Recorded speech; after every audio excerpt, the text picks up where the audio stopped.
చూసినప్పుడల్లా అనిపించేది ఏదో ఒక సహాయం చేయాలి. అమ్మా నాన్నలకు అంతమంది అనాథలకు ఒక దారి తీసుకొచ్చి వాళ్ళ మానసిక ఒత్తిడిని దారికి తీసుకొచ్చి వాళ్ళకి అన్నం ప్రతిరోజు వాళ్ళకి పెట్టడం వల్ల ఎంతో పుణ్యం చేసుకుంటుంది అమ్మా నాన్న అనేది ఆశ్రమము. ఒకసారి చూడాలని ఎప్పుడు అనిపించేది. అదేదో భగవంతుడి దయ వల్ల ఈరోజు నాకు కలిసి వచ్చింది. ఒకసారి ప్రత్యేకంగా చూద్దామని నేను వచ్చాను. పితృపక్ష కార్యక్రమం ఉన్నది కాబట్టి మా అత్తమామ పేరు మీద అన్నదానం ఒకరోజు ఇక్కడున్న పేద వాళ్ళందరికీ ఒకరోజు కల్పించాలని మా ఫ్యామిలీతోని రావాలని అనుకున్నాను. కానీ నేనే ముందుగా వచ్చి ఇక్కడ చూసేసరికి చాలా బాగా అనిపించింది. వాళ్ళు మానసికంగా ఉన్న వాళ్ళను ఇంతమంది ఇక్కడున్న ప్రజలంతా వాళ్ళకు అన్ని విధాలుగా చేస్తున్నందుకు చాలా పుణ్యంగా ఉన్నది. చూసేసరికి నాకు కూడా చాలా బాధగా అనిపించింది.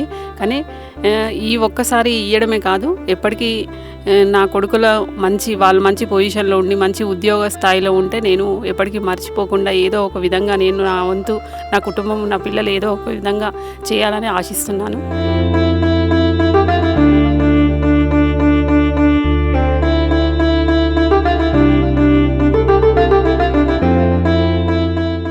అమ్మా నాన్న అనాథాశ్రమంలోని అభాగ్యుల ఆకలి తీర్చేందుకు మానవతామూర్తుల అన్నదాతల సహాయాన్ని కోరుతున్నాము. ఈ రక్షణాలయంలో జీవిస్తున్న నిర్భాగ్యులకు 3 పూటలా అన్నదానం చేసేందుకు నిత్యావసర వంట సామగ్రి నిల్వలు సరిపోక ఇబ్బంది అవుతోంది.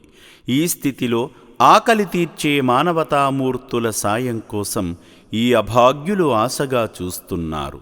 దయగల దాతలారా, వీళ్ళు మీ బిడ్డలే అనుకుని నిత్యావసర వంట సరుకులను అందిస్తే వాళ్ళ ఆకలి తీరడం ద్వారా ఆ పుణ్యమంతా మీకే దక్కుతుంది.